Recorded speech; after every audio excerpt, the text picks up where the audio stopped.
Tonight, I have 3 stories for you. Each one was sent to me by someone who experienced something they still can't explain. Moments where something small slowly turned into something deeply unsettling. Maybe it was a sound in the middle of the night. Maybe it was a place that didn't feel quite right. Or maybe it was something that should never have been there at all. Before we begin, I'm curious. Where are you watching from tonight? Let me know your city in the comments. And if you're listening in the dark, you might want to leave a light on. Now, turn down the lights, and let's begin. The notification woke me up at 3:12 a.m. My phone buzzed twice on the nightstand beside me. Half asleep, I reached over and looked at the screen. Motion detected. Front door camera. That wasn't unusual. Sometimes raccoons walked across the porch and triggered it. But when I opened the live feed, the porch was empty. No movement, no person. Just the quiet street and the porch light glowing in the darkness. Still, another alert came in. I checked the recording again. 10 seconds of footage. Nothing moved the entire time. The camera simply showed the front door, the steps, and the sidewalk beyond. Completely still, but somehow the system had detected motion. I replayed the clip once, then again, and that's when I noticed something strange. For a single frame, the porch light dimmed slightly, like something had briefly passed in front of it. At first, I thought it was just the camera adjusting its brightness. Security cameras do that sometimes when the lighting changes, but the longer I stared at that frame, the more something about it felt wrong. I zoomed in on the image. The porch light wasn't dimming. Something had actually blocked it, just for a fraction of a second, like a shadow moving directly in front of the camera lens. But the strange part was, the shadow had shape. It was only visible for a single frame. A tall, dark outline standing directly in front of the camera, so close to the lens that the image couldn't focus on it properly. In the next frame, it was gone. The porch was empty again. I replayed the clip 3 more times. Every time the same thing happened. Nothing. Nothing. Nothing. Then suddenly, a single frame with that dark shape, standing right there. My first thought was that someone had walked past the camera too quickly, but that didn't make sense. If someone passed by, the camera would capture multiple frames of them moving, not just one. And the shadow didn't look like it was moving across the porch. It looked like it was standing still, almost like something had leaned directly toward the camera, then stepped back. Then another notification appeared. Motion detected. I opened the live camera feed again. The porch looked empty just like before. But this time something was slightly different. The camera angle looked lower, barely noticeable. But the frame was tilted downward just a little more than it had been earlier, like someone had touched it. I rewound the newest clip. Halfway through the recording, the camera suddenly shifted, just a tiny movement, like something had nudged it. And that's when I felt my stomach drop. The doorbell camera is screwed directly into the wall. It doesn't move. The only way that camera could change angle is if something physically touched it. Pause the frame. And suddenly the reflection in the front door glass became visible. It was faint, but it was there. A tall shape standing behind the camera, completely still, just outside the frame, right where someone would be if they were standing directly in front of the doorbell, watching the house. I stared at the screen trying to figure out if it was just a trick of the light, but the shape didn't move. It didn't shift. It didn't fade. It was just standing there, perfectly still. Then the camera moved again, a slight tilt upward, like something was adjusting the lens, trying to aim it somewhere else. I opened the live camera feed again. The porch looked empty, but the camera angle was different now, lower than before, like something had leaned on it. I watched the screen for almost a full minute. Nothing moved, no sound, just the quiet street. Then suddenly the porch light flickered. The camera jerked downward suddenly, and for a single frame, the light illuminated a face, not clearly, just enough to see eyes, looking directly into the lens. Then the clip ended. I ran downstairs and opened the front door. The porch was empty. No footsteps, no movement, nothing. But when I looked up at the doorbell camera, it was pointing downward now, like something had pushed it, and the last notification on my phone said, "Motion detected, camera adjusted." And that wasn't the only story sent to me that week. I travel a lot for work, so checking into hotels late at night usually feels routine to me. That night was no different. The lobby was quiet, the kind of stillness you only hear after midnight when most guests are already asleep. The front desk clerk barely looked up as he handed me a key card. "Room 1408, he said. I thanked him, grabbed my bag, and walked toward the elevator. At that point, nothing about the night felt unusual at all. The elevator ride to the 14th floor was short.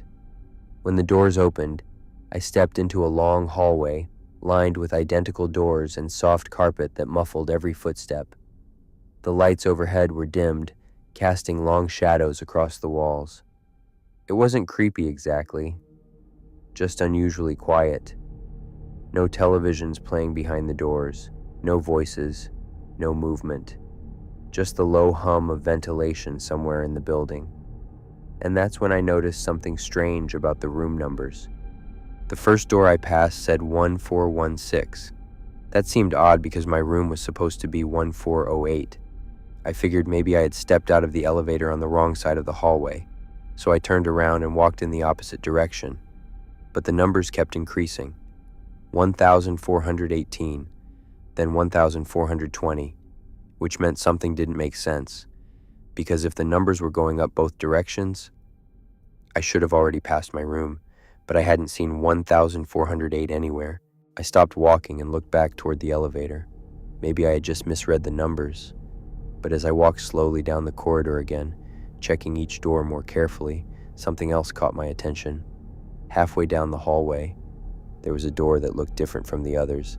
The paint on it was older, the handle looked worn, and the number plate didn't match the rest of the floor.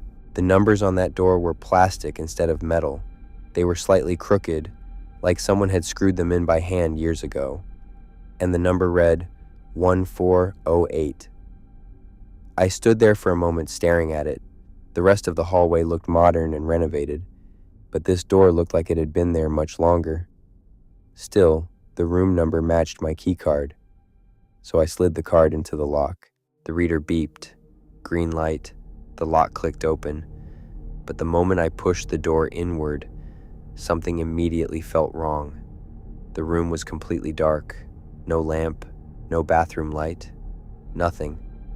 And from somewhere inside the darkness, I could hear someone breathing. The breathing was slow, heavy, like someone standing perfectly still in the dark. I stepped backward into the hallway immediately. Maybe the front desk had accidentally assigned the same room to two guests. That happens sometimes. So I pulled the door closed and checked the number again. 1408, exactly the room number printed on my key card. I decided to go back downstairs and tell the front desk. The same clerk was still sitting behind the counter when I returned. I explained that someone was already in my room. He frowned slightly and began typing on the computer. Then he paused and looked back up at me with a confused expression. He turned the monitor toward me. "This can't be right," he said. According to the hotel's floor map, the 14th floor started at 1410. There was no 1408 listed anywhere. Not on the map, not in the reservation system, and not in the hotel's records. To prove it, he printed the layout and suggested we go check the hallway together. So we rode the elevator back up, but when we reached the middle of the corridor where I had found the door, the room was gone. In its place was a normal hotel door. Number 1412. I told the clerk that wasn't the same door. The one I opened had chipped paint. This one looked brand new. He tried my key card anyway. The reader flashed red. Access denied. He shrugged and said something that made the entire situation even stranger. No one is staying on this floor tonight. I eventually went back to my assigned room on another floor. But when I checked my phone a few minutes later, I saw a notification from the hotel app. It said, "Room 1408, door opened at 2:14 a.m. But according to the hotel, that room didn't exist. But the last story I received that week was even stranger. I noticed the recording when I woke up the next morning. My phone was lying on the nightstand exactly where I had left it the night before. but the screen showed something I didn't recognize. A voice recording. 47 minutes long. I definitely hadn't recorded anything before going to bed, and I live alone. So at first I assumed my phone must have activated by accident while I was sleeping. But when I pressed play, the recording didn't sound accidental at all. The first few seconds were just silence. Then I heard something moving in the background, fabric shifting, like someone turning in bed. It took me a moment to realize what I was hearing. The recording had captured me sleeping. You could hear my breathing clearly, slow, deep, completely unaware that the phone had started recording. At first I thought the recording had probably started when I accidentally touched the phone while setting it down.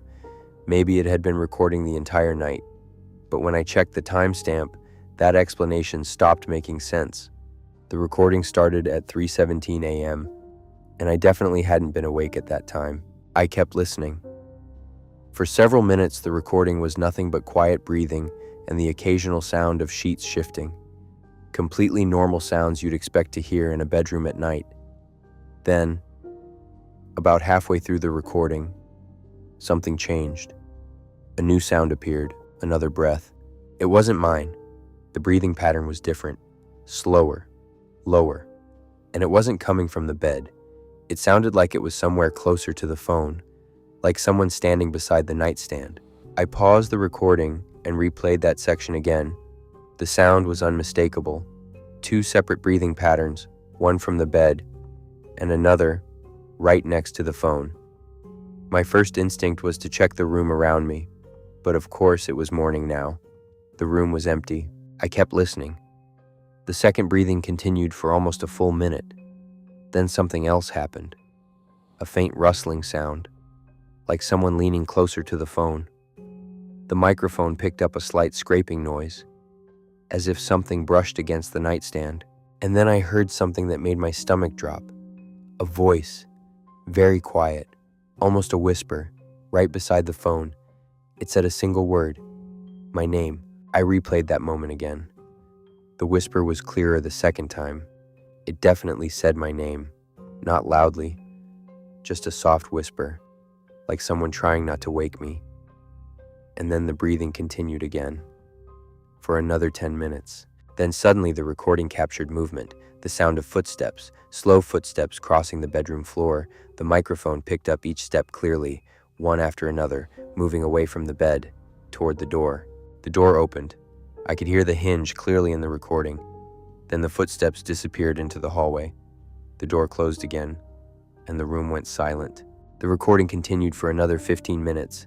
Nothing happened during that time, just the sound of me sleeping. Then the audio ended abruptly, exactly at 3:47 a.m. At that point, I stopped the recording and checked the phone's activity log. There was no sign that any recording app had been opened manually. According to the system log, the phone had simply started recording on its own. That's when I noticed something even stranger. The recording file wasn't stored in any of my apps, not the voice recorder, not the messaging app, not anywhere I could normally create audio files. It was stored in the phone's system files. And the file name wasn't something normal either. It wasn't a timestamp or a random number. The file name was a sentence, just 3 words. The file name said, "I watched you."